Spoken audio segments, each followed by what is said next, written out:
Greetings again, everyone, and welcome to another episode of OSI Today, the podcast featuring news and views from around the Office of Special Investigations. I'm Wayne Amon from OSI Public Affairs, and in this edition, we continue our special series, My OSI Journey, which showcases the diversity and inclusion of our command-wide members. And today, I'm really pleased to be joined by Special Agent Major Michelle Keast-Nachtrab, the Individual Mobilization Augmentee to the Commander, OSI Detachment 331 at Joint Base Andrews, Maryland.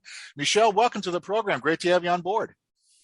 Well, thank you, Wayne. I appreciate the opportunity to be able to tell my OSI story. Outstanding. Now, before we get into a lot of the meat and potatoes questions, if you will, I wanted to begin by letting our listeners know that you began your education in a career field that had really nothing to do with your two major ones that you are involved with now, one being OSI and the other being as an attorney. You began your education with a Bachelor of Science degree in meteorology at St. Louis University in Missouri, according to your resume and your biography. So I was wondering, at the time, back in 2005, were you planning on becoming a weather person, maybe doing the weather on TV or something like that? Yeah, I mean, it's kind of an interesting story. My dad is an engineer, and he always stressed to my brother and I that we should get a math or science degree. And honestly, I wanted to be a political science major because I always thought that maybe law school was in my future. But I was kind of also, I enjoyed the weather. I watched the Weather Channel. I lived in Kansas, so we had all the great thunderstorms that came through. Right, yeah. Tornado Alley, too, I would imagine. Exactly, yes.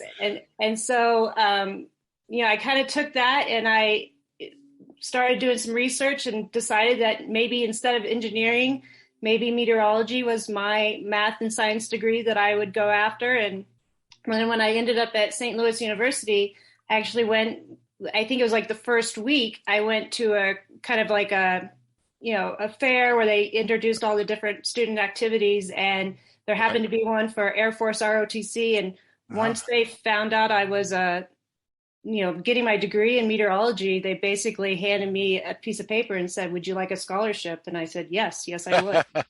That's right. Outstanding. What a great way to start your education level there. Now, kind of advancing a little bit now, when and how did you become interested in law enforcement and subsequently OSI to make that transition from, meteorology to, law enforcement and such? Yeah. So my uncle was an FBI agent when I was growing up. And, I remember him actually going through the academy and then just hearing about his job. So I think that's kind of what first piqued my interest. I'd known through him that typically to join the FBI, you had to have had some work experience or maybe a master's degree. So I thought that maybe the Air Force or the military, I had grown up a little bit overseas with my dad because he was with the Army Corps of Engineers. Right. I just figured, that might be a good way to get some experience. And so I didn't know about OSI when I joined ROTC, but it was, once again, maybe I'm a sucker for kind of career fairs, but they had a kind of a career night at ROTC, and there was an OSI agent there. And that's when I first learned of what OSI was and kind of learned, some people say kind of like the FBI of the Air Force. And once I learned more about it, then I decided I would put my application in, and I was very fortunate to get the opportunity. Wow, outstanding. Now, as far as your the beginnings of your OSI career, you mentioned you went to the academy. What transpired after that for you? Well, I didn't go to the academy. Oh, you did? I'm sorry. Yeah, no, I went through ROTC at St. Louis University. I was saying my uncle went to the FBI academy. Gotcha. Okay, very good. Now that I've gotten that straight, okay, very good. So obviously he was a very influential person in you changing your vector, if you will, as far as your career path. Now, were there any specific challenges that you faced once you joined OSI? And if there were, how did you overcome them?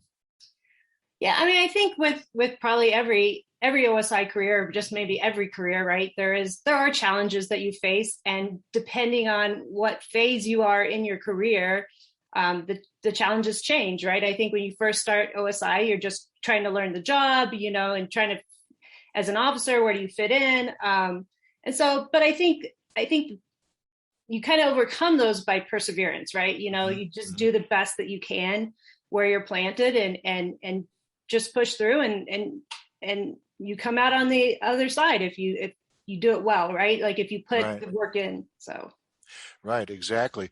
Now, again, I mentioned that you're an individual mobilization augmentee, or IMA for short, as they say in the acronym world. Um, as far as the challenge of when you're not a reservist with OSI as you are, and you put on your attorney's hat.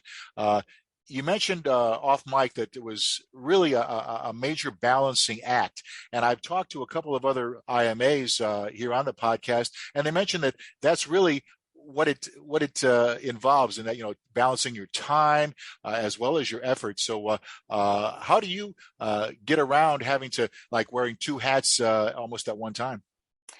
yeah, I mean, it's definitely kind of a learning curve. I was very fortunate that when I was active duty, I was the detachment commander, and this was before the IMAs were kind of put in the hubs. So we actually had IMAs assigned to the detachment. So I got to have that experience of kind of managing IMAs and learning more about the program. So I think that really helped me in my transition to kind of know, okay, what do you have to do to kind of maintain your IMA career?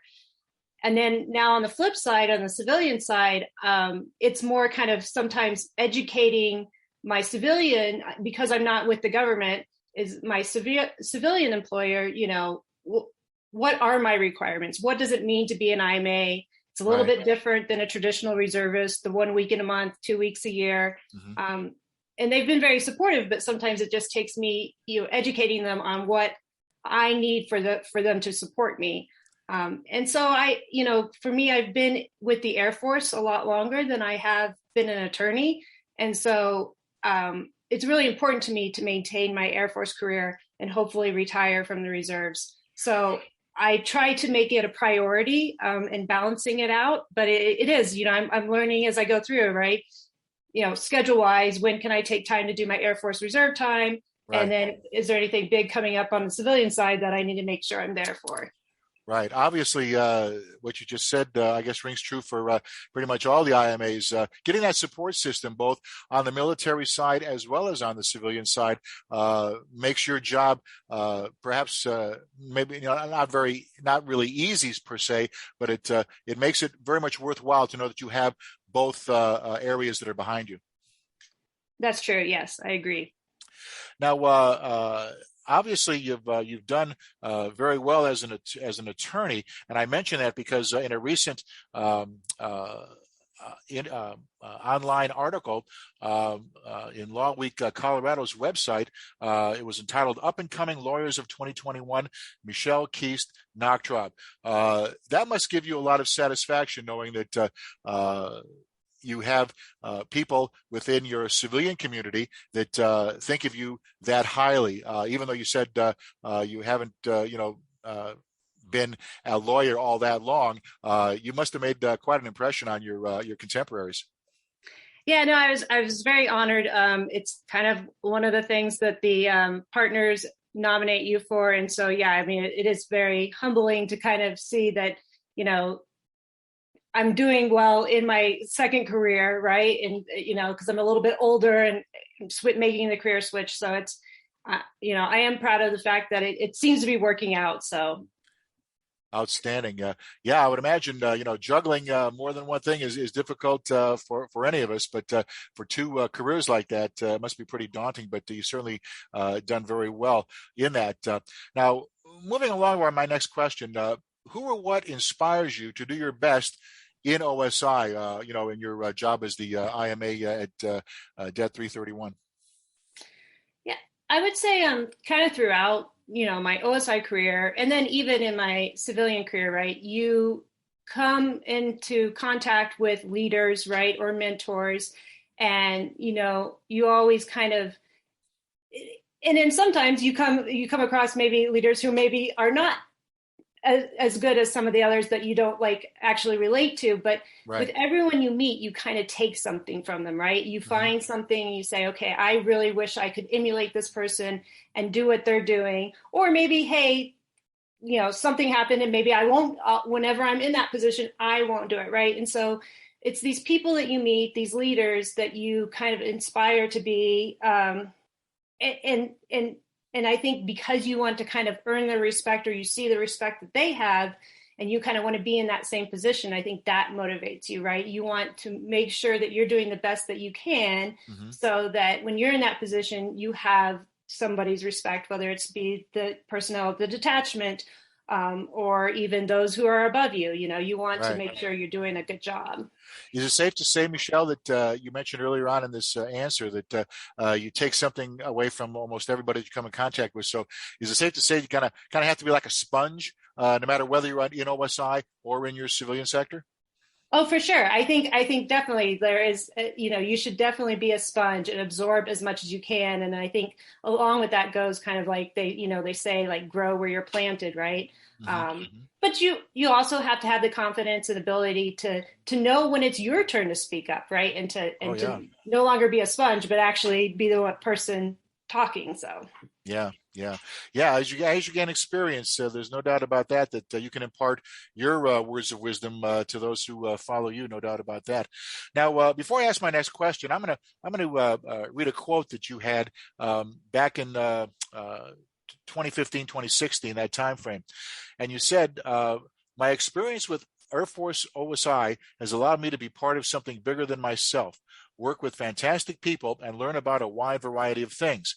When I made the tough decision to leave active duty a few years ago to attend law school, I fought hard to stay with OSI as a reservist, and I'm glad I did. I appreciate being able to continue to serve in the Air Force Reserve, and I always look forward to the time I get to spend with OSI. I value the opportunity to still feel like I'm part of the OSI family." Now, that was taken from the Global Reliance Magazine Awards edition from the fall of 2016, when you were awarded the Command Award for the officer in the IMA category. So obviously, the folks within OSI, leadership on down, think very highly of the work you've been doing as an IMA. Is it safe to say that might be the most gratifying part of your job with the command? I mean, so it's interesting to hear those words kind of like said back to me, right? Because that was a while ago. But I mean, I think it all very much rings true still today. I mean, I think for me, a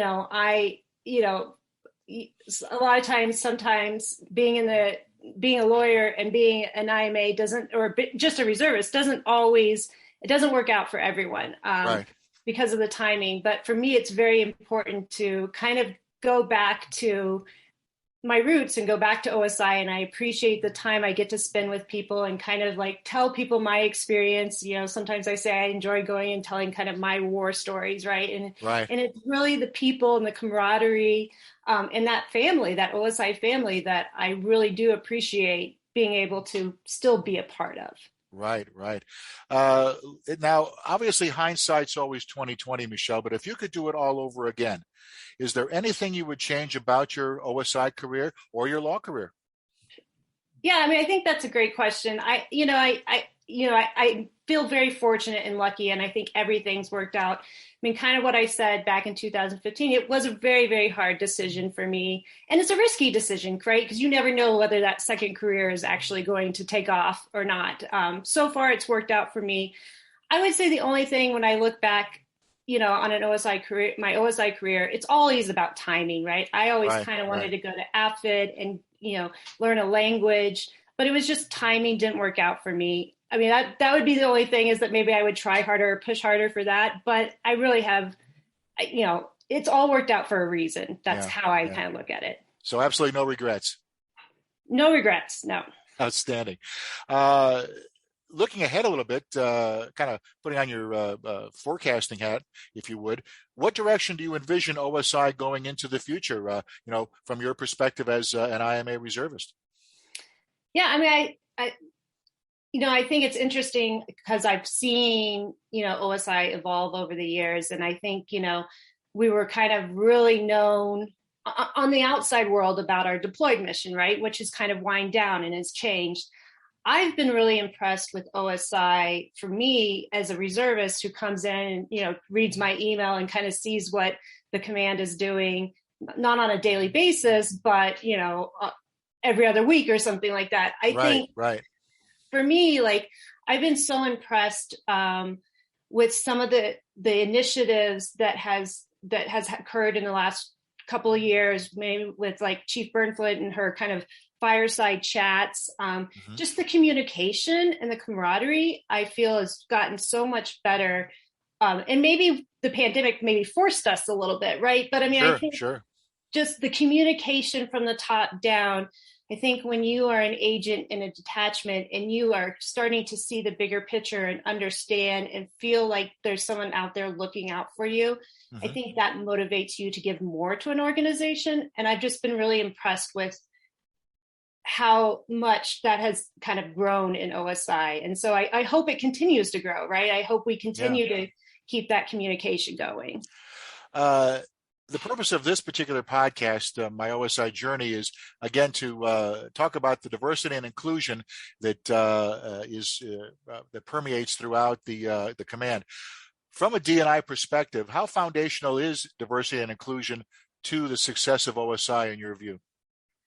Yeah, I mean, I think diversity and inclusion is key to success to like any organization, right? But I think that that's another area where OSI and the Air Force has grown. I think about my career, right? When I came in, I had the don't ask, don't tell training, right? Going from that to attending my first on-base Pride event in 2013, right? I think that, we talk about it now a lot more than we ever did before. And I think we're starting to see some of the benefits of having that conversation. I think we're starting to see more diverse individuals in leadership positions. And I think that, I think the research has shown that if your organization, the more diverse it is, and if you actually like support that diversity, it just makes you stronger because it just brings so many different perspectives and it kind of gets away from groupthink and you can start to like creatively solve problems. So I think it's fundamental to OSI and in any organization. Right. Well said. Well said. Now, let's one more hat I will ask you to put on besides your lawyer hat and your OSI reservist hat. As far as if you're a recruiter and for somebody new to OSI, maybe listening to their first podcast and hearing your story, what advice would you give someone who would like to join OSI? Yeah. So I guess I have a couple of pieces of advice. I mean, I think OSI is a career that kind of like I said back in 2015, right? If you want to be part of something that's bigger than yourself, if you want to continuously learn about things that maybe you didn't know about, or maybe things that other people don't know about, I mean, I think OSI is a very rewarding career. I would tell, some of the young airmen out there, do the best of whatever job you're in currently, and then also, stay out of trouble. Right. That's a big one. Yeah, you're right. And have integrity as throughout your career. And then, I had a major when I was in ROTC who kind of gave me one of the better pieces of advice that I've kind of taken with me. And he said, make them tell you no, right? So keep trying, right? I mean, if this is something you want to do, and it doesn't have to just be OSI, but anything, make them tell you no, reach for it. That's an interesting perspective, having them say no to you, because I think it ties into what you said before. When you had the perseverance to want to do what you've been doing, you didn't let someone who said no maybe stand in your way. Exactly, right. I mean, that's the worst thing that can happen. But if you never ask, then you'll never know. Yep, exactly. Very well said. Now, before we wrap it up, Major, is there anything else you'd like to add? I don't really have anything else, but I definitely appreciate the time. I mean, it's been fun chatting with you, and I'm glad I had the opportunity to tell my OSI story. Very good. Our guest has been Special Agent Major Michelle Keast-Nachtrab, the Individual Mobilization Augmentee to the Commander, OSI Detachment 331, Joint Base Andrews, Maryland. Michelle, thanks again for taking the time to be with us. It was great to talk to you. Thank you. It was great talking to you too. And thanks to all of you listening for tuning in. For OSI Today, my OSI Journey, I am Wayne Amon saying so long for now.